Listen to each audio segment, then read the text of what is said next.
তাৰ সকলোকে সেৱা জনাইছো।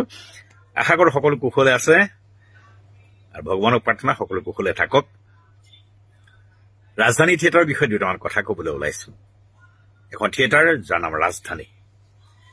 ৰাজধানী থিয়েটাৰৰ ৰাজধানী হবলৈ গৈ আছে। এয়া ৰাজধানী থিয়েটাৰৰ প্ৰযোজকৰ আশা সপোন।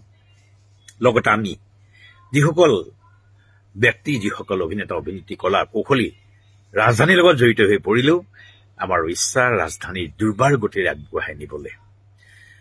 এটা সৰু কথাৰ কাৰণে মই আজি ভিডিঅ'টো কৰিবলগীয়া হ'ল। আমি অসমৰ প্ৰতিখন ঠাইলৈ যামেই। প্ৰায় 90খন ঠাইত আমি অলৰেডি নাটক কৰিম। তাৰ যোজা হৈ গৈছে, পেণ্ডেল অলমষ্ট বুকিং হৈ গৈছে।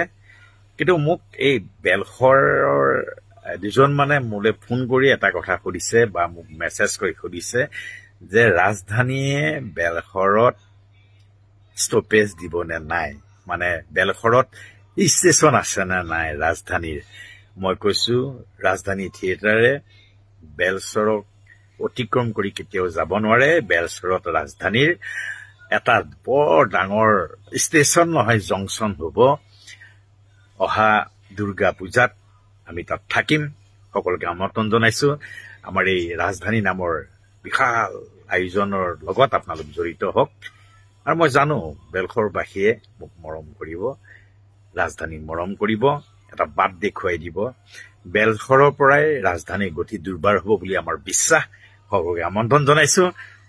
বেলশৰবাসীৰ সেই পবিত্ৰ ভূমিক সেৱা জনাইছো।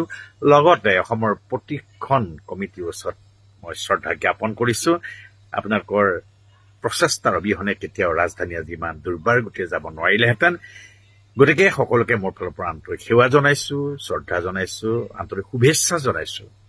ৰাজধানীয়ে প্ৰতিটো ষ্টেচনতে হাজাৰ বিজাৰ মানুহক মনোৰঞ্জন দিয়ক, তাৰে কামনা কৰিছো। ধন্যবাদ।